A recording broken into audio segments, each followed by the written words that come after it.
Marcus, Sean, good morning. good morning. How is trade going? Your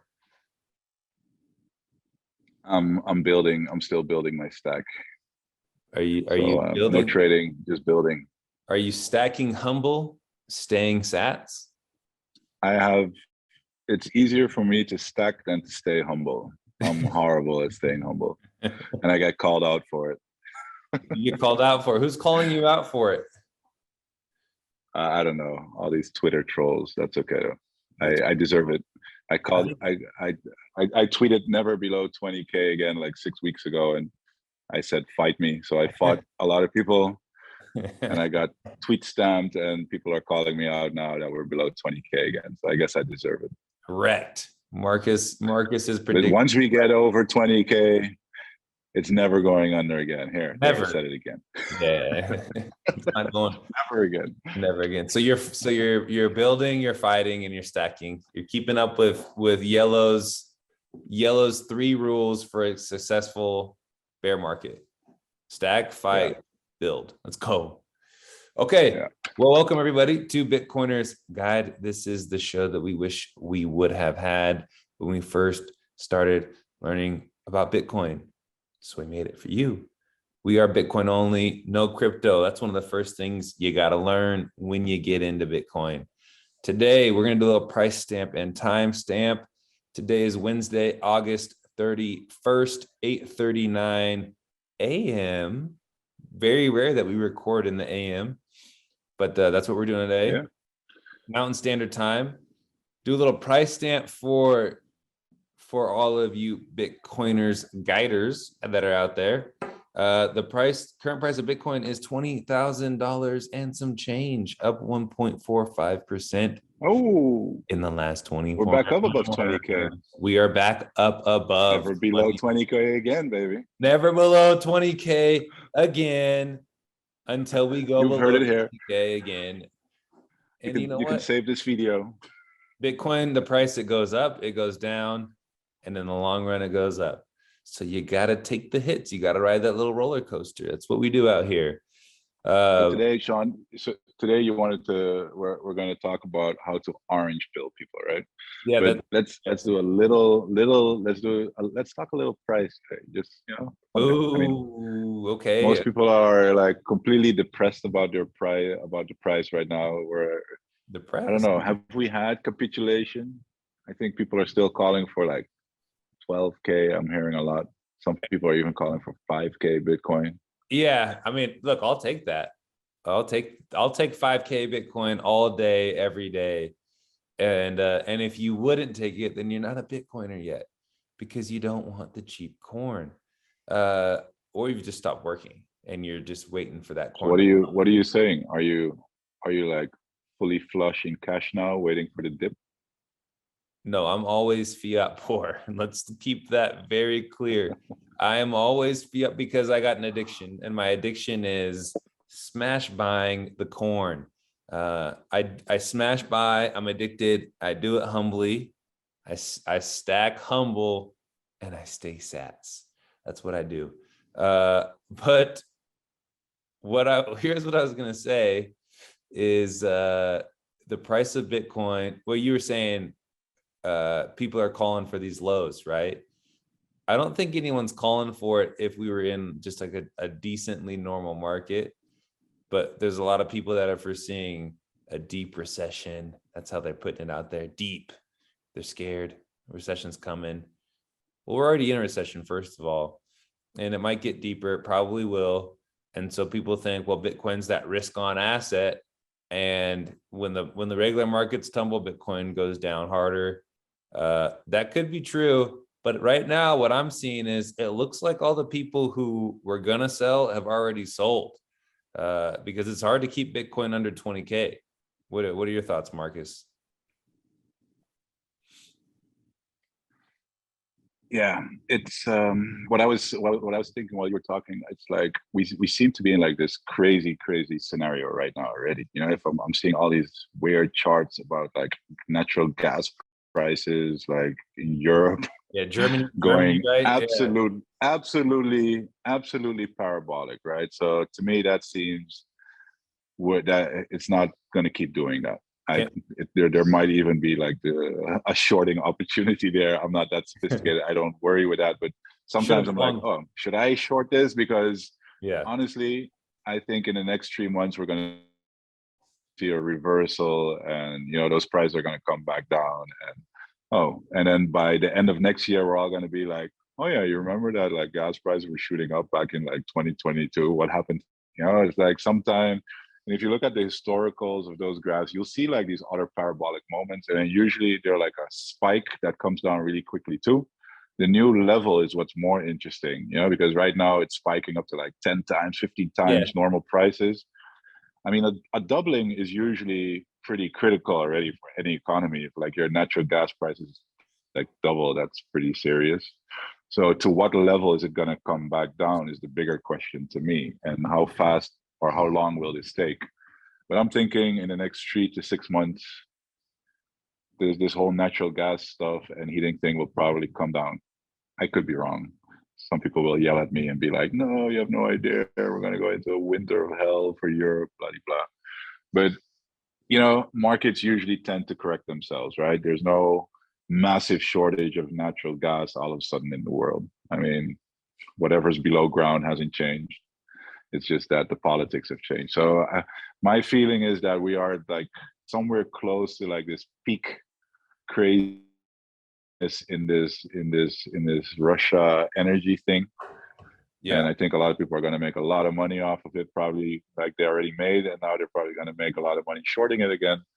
Things will normalize, or whether that is because the Fed will have to pivot at some point, it will happen again. And I mean, to me, these cycles are really short. I know 4 years can feel like a long time for people, but to me, a 4-year cycle is nothing. If I think back of like the last 4 years, it felt like almost like 1 or 2 years. So if you just have a long enough time view and time horizon, you'll be like loving these moments and going hard at stacking Bitcoin, because these are literally like, even if you look at this funny chart. Sorry, I can't share my screen, but if you Google it, it's called You want me to help you? Do you want to share it? The cycles of Wall Street. Yeah, like if you can Google like psychology of Wall Street cycles or something like this, and then if you go to images, it's been shared so often, but it seems pretty accurate every time. Just as how surprised I am at like how the Bitcoin cycles keep repeating themselves. Like even this bottom is looking. Look, notice how I'm already calling it a bottom, even though I'm not sure this is a bottom. But that's kind of like how it feels to me. Bitcoin has fallen so much further than like the S&P 500. So I think the S&P and stuff and regular stocks can still fall easily like 30-50%. It wouldn't surprise me. I think Bitcoin will also struggle as those stocks are falling. So, but we also see these bounces, right? So when they're falling hard, like 5-10%, Bitcoin will drop 2% and regain a lot faster. So I don't know. I think Bitcoin can still go lower. We've already seen 17K, maybe even 12K is possible, but 12K seems like such a stretch from here. If you remember Becca's how calling hard we've been. Yeah, but if you like all throughout 2019, 2020, everybody was stacking so hard all the way up to 12K. Yeah. So to me, that floor has been set so long ago. I can't imagine with all the new buyers that came in over the last 2 years that the floor is still at 12K. I just don't see it. I really have trouble believing it. But who am I? I'm just one pleb that's probably dumber than you are. Probably dumber than the listeners. That I don't know. That's just my feeling. That's as I've learned, never bet against Clan Marcus's calls on Bitcoiners Guide, because these calls are spot on. So yeah, I think a lot of people have made a lot of money in the volatility of all these markets. But the only thing that I think about if you look at it in the big picture, right? Yeah. Go ahead. 17K or 20K, to me, that's like the same level. Yes. There's no difference. It's the same thing. So this is like a range here.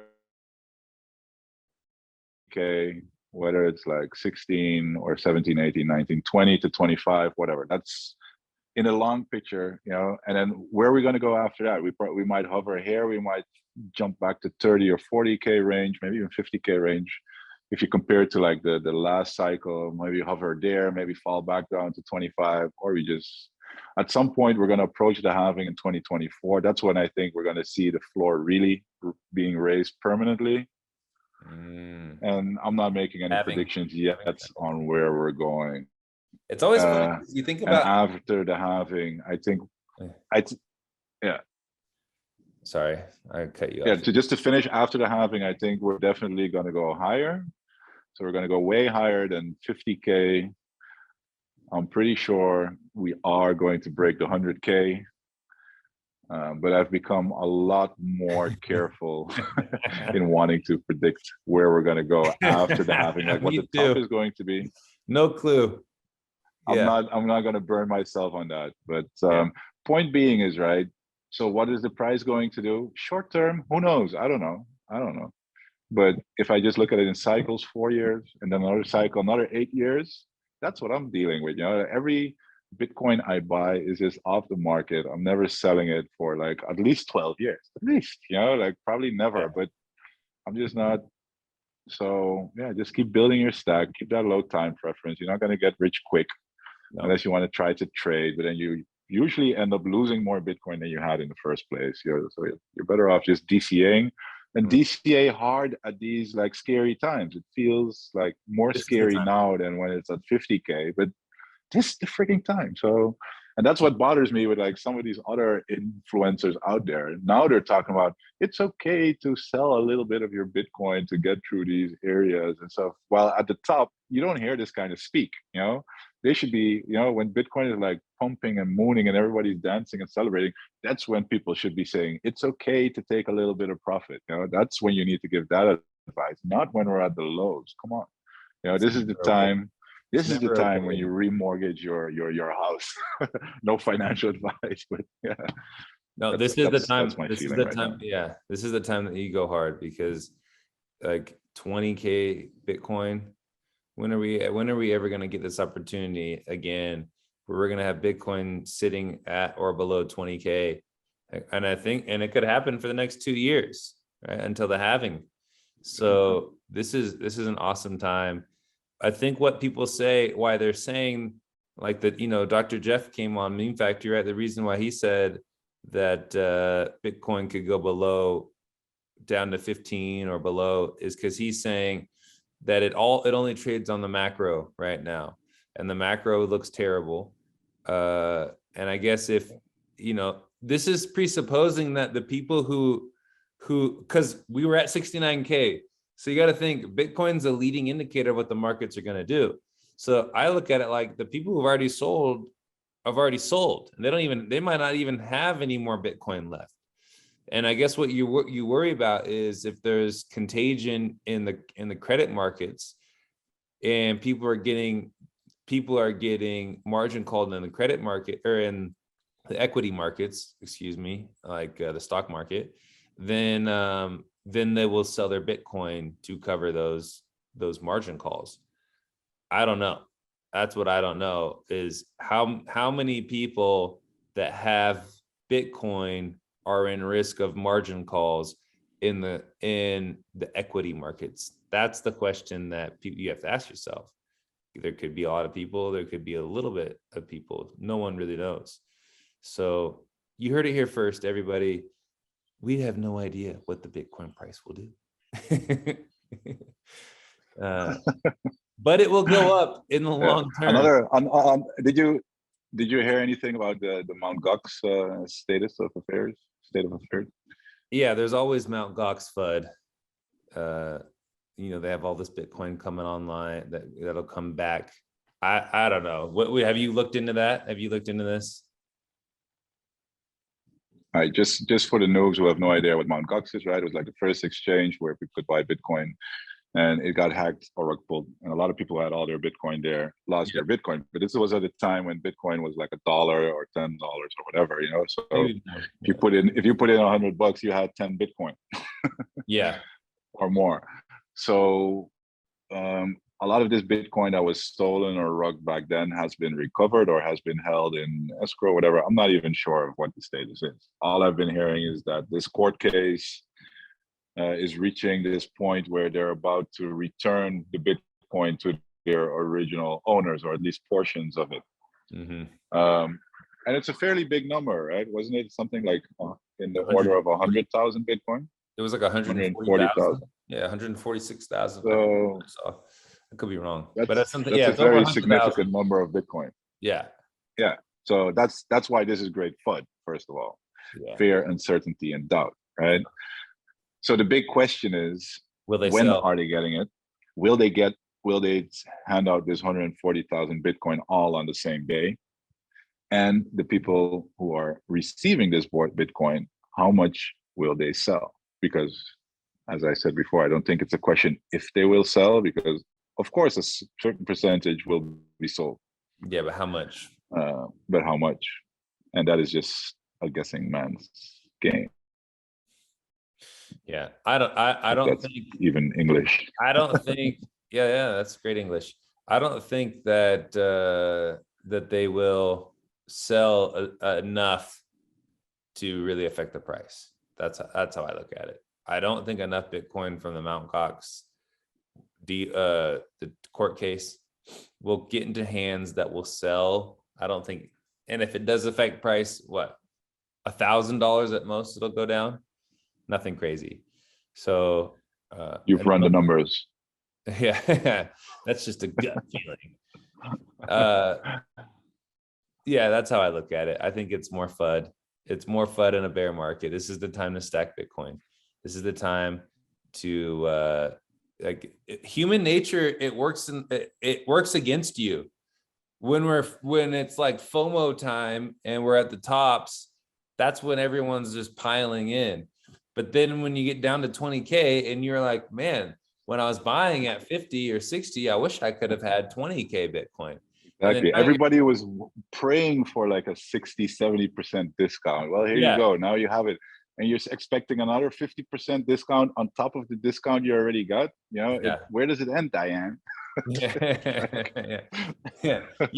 That sell happened 6 months ago, Diane. Yeah. You want those prices, you got to go back into time in the quantum realm with Ant-Man. Ant-Man. Yeah, that was a great meme. That was a great video meme that you did, Marcus. I still love dropping it when people make like these ridiculous low. Yeah. So then that's the point is, we were telling people you got to go back in the time. Well, actually, all they had to do was go to the future, which is now. And now you have it. You're living in the future of 20K. You're living in the past 20K. We hit this in 2017. We hit it in 2020. And now we're back here at 2022. So what are you going to do? Your risk has gone down massively. Your bet at 50K was like, all right, it could go up to 100K. That's why I want to buy it. Or it could go higher. That's why I want to buy it. But it feels kind of bubbly. It could go back down to 10K as well. So you got like this dice, right? It's 50% to the upside and 50% to the downside. It can double or it could halve or whatever. No, dude. And no. It's not 50%. I'm messing up the numbers here massively, but you get what I'm saying, right? Like, go to 100K, it could go down to 10K. Now that we're at 20K, it's like, all right, in the worst case, it could go down to 10K, or we could go up to 100K. So your odds, the dice that you're throwing is like so much better if you still don't dare to take the plunge and grow some balls or something. It's infinity. It's literally. Or you're just not ready for it. The downside is 50%. You buy now, 50% down to 10K, right? That's like worst case scenario. And what's the upside? Best case scenario, infinity percent to the upside. It's the most asymmetrical bet that we've ever seen. The most asymmetrical thing that we've ever had. Nailed it. It's the best opportunity in the history of mankind. In the history of mankind. And people are sitting there with their fingers up their butts, being like, Bitcoin's dead. Like, come on. What are we even talking about right now? Are we even talking about, like, just do your work, do the work, figure it out. And then the feeling is exactly the same as in 2018. It's like, it just repeats and repeats. Everybody during the bear market is like, oh, Bitcoin is, and the difference is though, then they were saying Bitcoin is dead. The Yeah, weird thing about this time around is that when I talk to people, it's not so much it's that that. they're Yeah, saying it's dead. They're like, yeah, no, Bitcoin is okay. It's probably going to stay. It's yep. just like in a really tough situation. So it's even more bullish now Even than more bullish. like the risk is just so much lower. Yeah. Yeah, Yeah. yeah. It's All basically right. Orange pilling people. okay. Well, so but this is, first of all, we got a Bitcoiners Guide tip of the week sponsored by the Having Party 2024. Do not miss this. Do not miss the Having Party. It's going to be in El Salvador. That's where I just came from. I got back in last night. I went out. I spoke to Max and Stacy, had dinner with them. They're awesome. Spoke and they confirmed they'll be there. And then who else did I talk to? We got the venue. It's not First of all, set I yet. love how you're just like memeing this. Good job, Sean. Sorry, go ahead. Oh yeah. Proud of you. I just said the venue. I talked to the lady who coordinates it out there. I went in. She lives in San Salvador. I went to her office. We had a sit down for about an hour. She's sending over proposals in about 2 weeks. And from there, once I get all the prices, this thing will be a go. And I am pumped right now for that Having Party. So I know that was a big sponsorship. Having Party is going to have to pay you and me a lot of money for that, by the way. But what were you saying? Yeah. Sorry.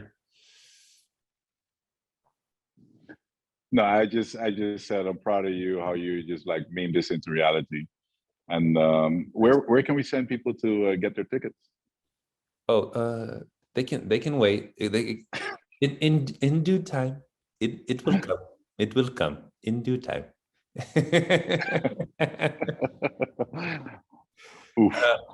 We gotta get we gotta get the venue first. So the party's not for like another 19 months. So there's time. There actually is time with this. Yeah. With Christine Lagarde, there's no time. She's done. So once we get everything figured out with the venue, then I wanted to make tickets available. If you look at like the blocks, I wanted to make tickets available. If you split up 210,000, divide it by 4, I want it in that last fourth. That's when I wanted to make. So basically like the starting in the last year before the halving, that's kind of when I wanted to make tickets available. So that would be looking at around March or April of 2023 is when I think we might start making tickets available. But maybe we'll do it earlier. All right. Maybe we'll do it later. We'll find out, to be determined. Okay, so now that we've said this, what are we talking about today? Bitcoiners Guide tip of the week. Marcus was talking about how he orange pilled this silver bug. I was telling him how I orange pilled my Uber driver when I got home. So we just wanted to talk about how to orange pill 101. How's it done? What are your guys' thoughts? What do you do? There's no science to orange pilling. I would say it's more of an art. Marcus, when you sit down and you're talking to the silver bug or you're talking to some random person, what kind of questions are you asking? How do you go about the orange pill? How do you drop that orange pill? And what do you say? Yeah, well, this was a very specific case. Again, this guy spoke to him earlier, like years ago already, about Bitcoin. So we've had some conversations about it before, and he's actually now way more on board. So in the meantime, he has signed up for like this exchange. So I've been sending him some information from Armand de Okay. Parman, showing like, teaching him not to keep it on exchange, but there's so many questions they have. So he was not completely orange pilled yet, but he was interested and just signing up, and he's going to make his first buy soon. So that was interesting. And then in this case, it's just like, okay, I have a tendency to just talk too much and overwhelm them with information. Yeah, So that's tough. yesterday I decided, you know what, I'm Sweet. just gonna like let him ask the questions and let me just answer whatever his information need is at that point. So there was not that much convincing going on, but it was interesting. Like his backstory was interesting because he was asking me about Bitcoin. He was like, are you sure you're going to be able to survive like at least another 4 years or longer of bear market? Because these markets are all heavily manipulated. Gold and silver price is heavily manipulated. They even Yeah. admitted on TV that they're manipulating the prices. And I thought it was going to go. And he was like also into options and all that kind of stuff. So he said I bought like these options with like extremely long-term expiration. So he took like a 1.5 year option that he was pretty sure that the price would be higher then. But yeah, even then, like silver stayed below that price and it just like then it went up and now it's like going back down, I believe. So he was kind of traumatized. He's been in this silver position for like 15 years. And yeah, it's going back down again. So he's traumatized by markets just staying irrational longer than he can stay solvent, basically. Dude, that's why you just and in his case, his stack. No loans. Yeah, no collateralized he's done loans. some research into.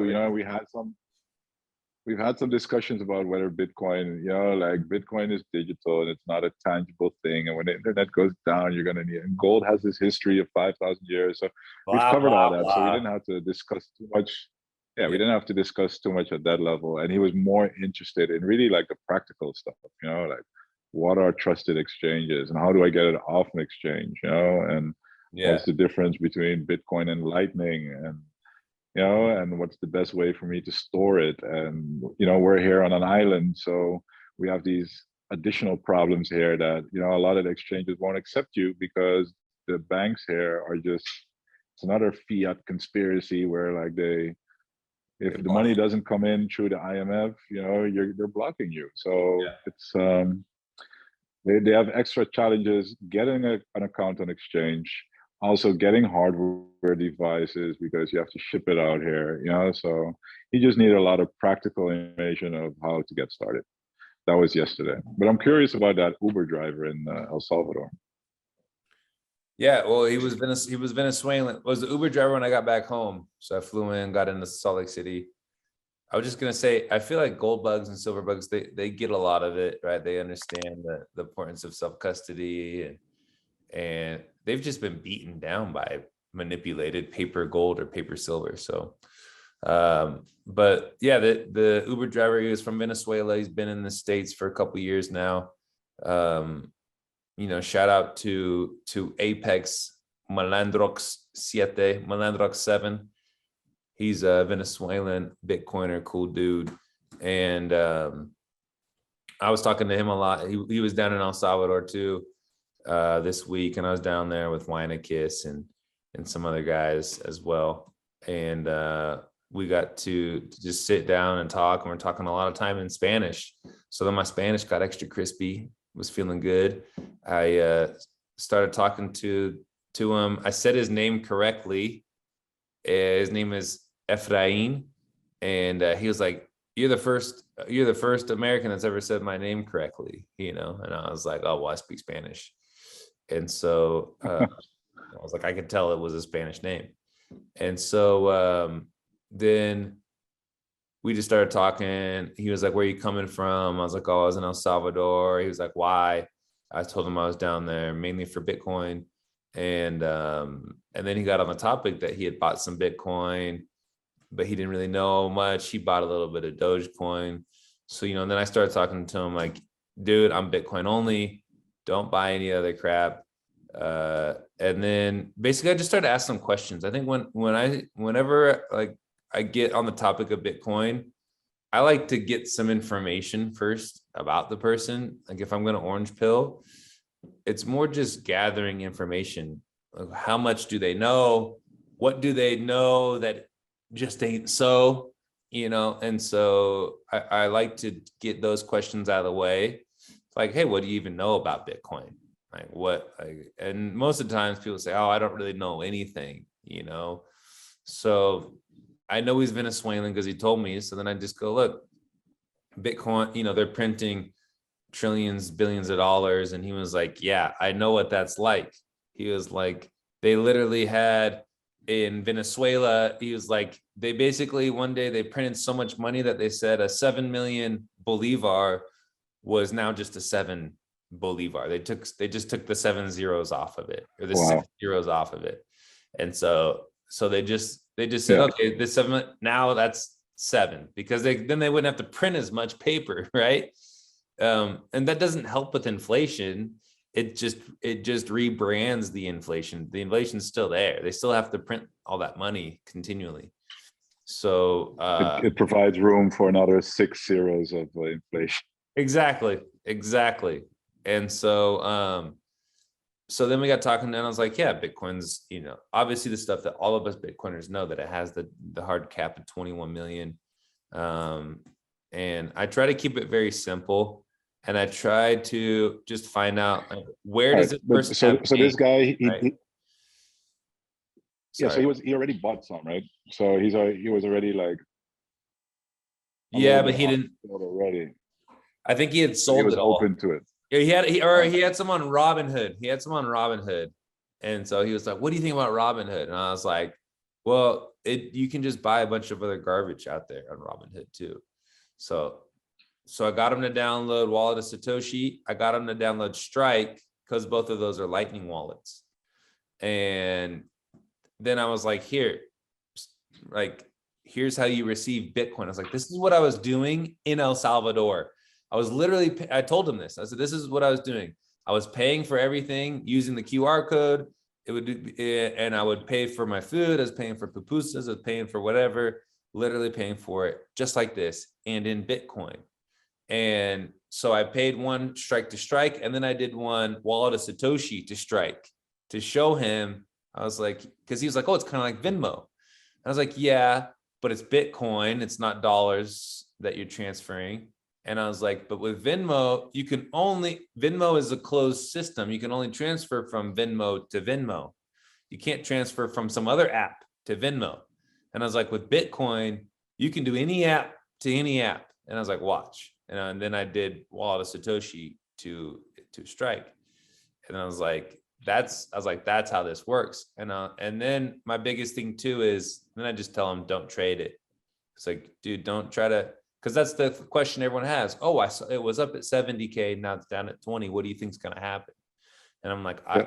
look, I don't know what's going to happen. And the way I protect myself from not knowing what's going to happen, because no one knows what's going to happen, is I don't trade it. I don't short it. I don't try to long it. I just buy it and I use it as a savings tool.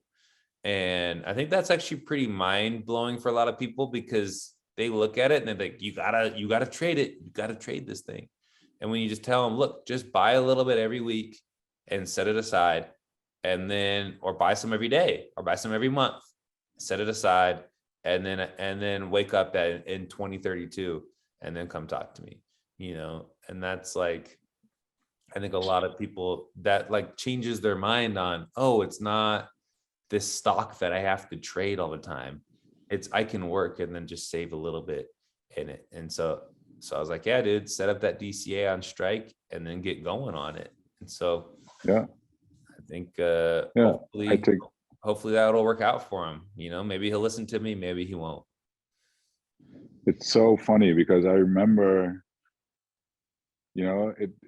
both PayPal and Cash App, I think in the same year they started offering Bitcoin. I believe it's 2019, maybe 2020, but around that time. Yes, yeah. Within And a year. before that, they weren't offering any Bitcoin. So if you just go back like a short 3 to 4 years ago, these massive companies with their millions of users were not offering any Bitcoin. Then they started adding the purchasing opportunity, and all Bitcoiners were saying, oh, why would I buy it there? And I can't even get it off Cash App. It's just paper Bitcoin, Yeah. And then PayPal, like a year later or so, they added the functionality that you can withdraw your Bitcoin directly from PayPal, and I believe from Cash App as well. From Cash So App first.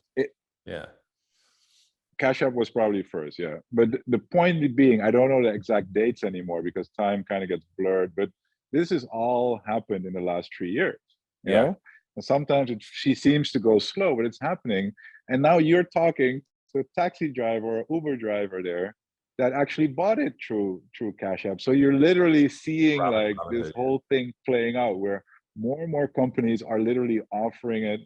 And if you look on like the news channels around Bitcoin, it's like every week there's more news of this, like some Brazilian giant tech company offering Bitcoin to its X million amount of users. And then in Austria, this provider is providing it to more. So this is all playing out right now. And people are like, well, why is the price not reacting? Because it takes time, you know, like Yeah. be freaking patient, but you're literally seeing all this stuff play out in real time. And then I look at the numbers of like how people Polish. were saying only 2 or 4% are buying Bitcoin, you know, and then now like 4 years later, I'm seeing numbers that are a little bit closer to around 10%, you know, so we are literally still really early. And Yes. We're very yeah, early. I love that. I love that. Like on this slow time frame, we're seeing like the adoption of Bitcoin. And I've seen the adoption firsthand. You know, I was working in marketing. I've seen the adoption of the smartphone and apps and the iPad and stuff, and the computer even, and the internet. You know, like when I started working in 2004 at a market research company, they were still doing telephone interviews because online surveys through email were not representative enough because only like 40% of the world had access to the internet. So you couldn't use internet surveys to have a complete view of everybody because not everybody was using the internet, you know?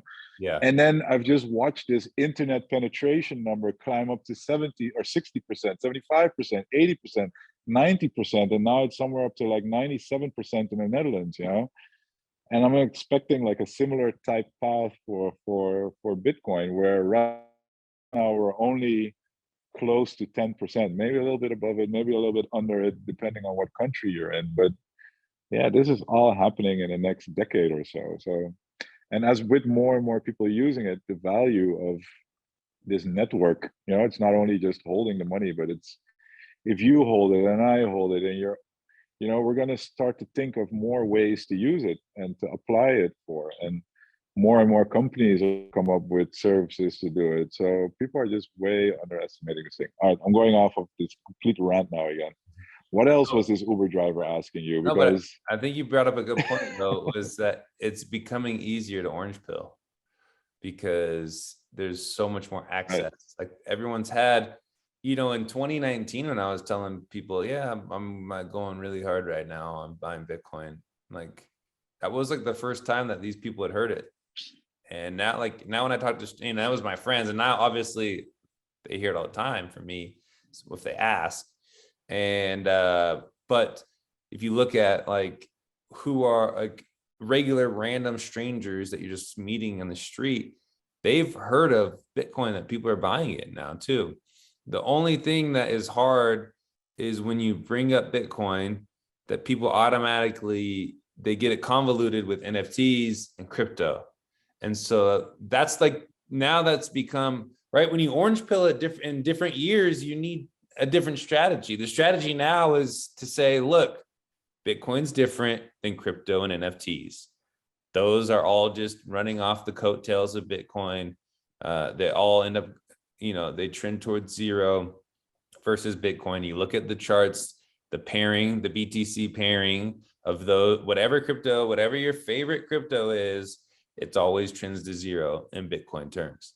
So that's a mind breaker too. And people, when you tell them that, they don't even understand what you're saying because they don't really understand that you can denominate things in something besides dollars or euros, whatever the local government currency is. They don't realize that you can denominate it in Bitcoin and then look right, at it, what it's priced in Bitcoin. That's like really hard for people to yeah, understand. So yeah. Not everybody likes to look at graphs, right? People just yeah, have this price in their head, but for yeah, me, it's always I need to visualize and see like the history of like all these coins. So you grab tradingview.com, you'll pull up like your favorite shitcoin and be like, okay, look at this thing. It had like this massive mountain when Bitcoin was peaking, and now it's back at like or the same price or lower that it started at. yeah, And then it's even more fun to look for that same shitcoin and then denominate it in Bitcoin, in BTC, Yes. because then that chart is even worse, it's even shittier than a shitcoin. Well, that's the thing is like the Ethereums or whatever. Like this guy asked me, even Ethereum? I was like, yeah, that's garbage. But like people will say, oh, I made a lot of money in XYZ crypto, right? Whatever that crypto is. But then you go, well, did you really make money? Did you make Bitcoin? And that's what it's hard for people to understand. Like there's an opportunity cost to buying crypto, and the opportunity cost of buying crypto is Bitcoin. That is the opportunity cost. What is Bitcoin going to do? And so, yeah, some people get lucky and they buy Shiba or Doge at the right time, but you're really like, that's not a safe bet. That's not a safe bet. It's a symptom of the fiat system, right? That everyone's looking to win the lottery. It's not like a peaceful place. You're at Zen with yourself. Okay, I buy Bitcoin and I know what's going to happen. It's like, no, I'm searching for every single little crypto that's out there. I know I'm going to lose on 19 of them. I might end up losing on 20 of the 20, but maybe one of them will give me a 10 banger and I'll be happy. It's like, okay, well, right. At what cost? At what cost is that? Like, there's no need. There's no need to do another that. Another question I got yesterday was that, two questions actually. Yeah. One was around energy, but it uses so much electricity. And just with this big question mark look towards me, like, how do you answer that? And the other one was the volatility. Those two always come back for some reason, like, all right, but if I'm a vendor and I'm accepting Bitcoin and then, a week later, it's like 20-30% lower, like how can I use that as a vendor? I mean, that's not stable, safe money. Yeah, that's why, yeah, and that's a valid question, right? As a vendor, you have certain bills you have to cover. That's why I would suggest keeping your savings in Bitcoin. Like your cash balance sheet should be in Bitcoin, and the bills that you have to pay those off in fiat. So don't keep, if you have bills that are fixed in fiat, I would keep enough money in fiat to pay those bills. That's what I would say to vendors, because Bitcoin is very volatile right now. But some people might have a different way to go about it. That's how I treat my personal life too. I keep enough fiat to pay off my bills from month to month, and then everything else I save in Bitcoin. So I think that's pretty simple. Do you expect volatility to go down? No, no, I don't Never? expect it. I do, but not for like maybe a decade. I expect volatility to increase. That's how I look at it. Volatility in my mind is going to increase, not decrease. Right. So that means it won't be used as money for a long time to come. Well, being used as money that's a very vague term, right? It's already being used for day-to-day transactions. I think it'll still be used for day-to-day transactions, just because it's volatile. Like if you go down to Argentina and they have the Argentinian peso, they expect prices to change and they get used to it. So, I mean, if you go to El Salvador, they use Bitcoin. Not everyone accepts Bitcoin in El Salvador yet. There's still a lack of education, and it's hard, right? It's new. It hasn't even been a year there, so it's still very new in El Salvador. But there are a lot of people who do accept it. And what's nice about over there is there's no tax, right? You can switch it from Bitcoin to dollars to Bitcoin. You never get taxed on it. So that's really easy. You get paid in Bitcoin. You need some more in fiat. You swap it over to fiat. You want it all in Bitcoin because that's how much you can save, and you keep it all in Bitcoin. So I I would say people are used. I don't know if we were supposed to ever have a money. Like when we think about what is money generally, were we ever supposed to have a money that didn't have a little bit of volatility baked into it? I don't know. I'm not sure. Like that is like it's an existential question when you ask yourself, what is money? Is money inherently in itself volatile? Like good money, should good money be volatile? I don't know. I think, Yeah, it is an interesting question. yeah, Central banks literally have these mandates to stabilize money. yes, So if we're going to use Bitcoin without a central bank to stabilize anything, yeah. isn't Would you, isn't like stability part of? I mean, so what's the opposite of stability? Volatility.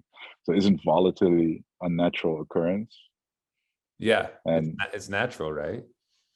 thus trying to dampen volatility and creating all kind of unwanted side effects by dampening it, like Creates you're the just boom moving that bust. volatility somewhere else, right? So Yeah, like you can't get rid of volatility. Like that's what we get right now. We get in a recession because we've tried to dampen volatility and we print money and then we get these boom bust cycles in the yeah, traditional markets. And that's volatile, but it's it's like trying to stop a volcano from erupting. So you yeah. have this geyser that erupts like every 15 minutes and you're like, oh, that's too volatile, I'm going to put a plug in it, right? Look, now it's stable, there's no more eruptions, but you got this massive energy building up below the surface that's going to erupt and boom.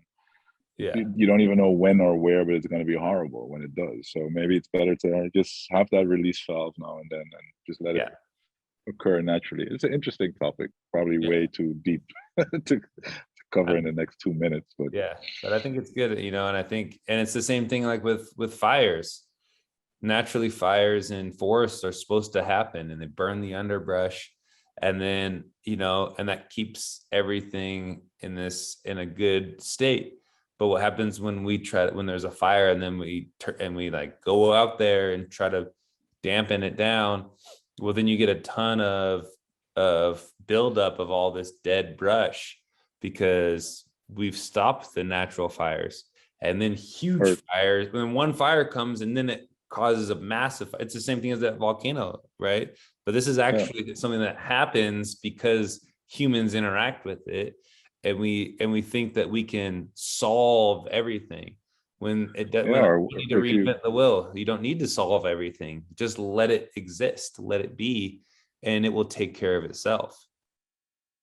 think about like human nature and economies, right? When times are good, people make a lot of money. They save up a lot more money, and maybe they'll be inclined to produce less because they've got enough saved up, right? And then they Yeah, start producing less, and then all of a sudden, oh, wait a minute, we're entering this crisis because there's like we're getting into food shortages, and that incentivizes them to produce again. yeah.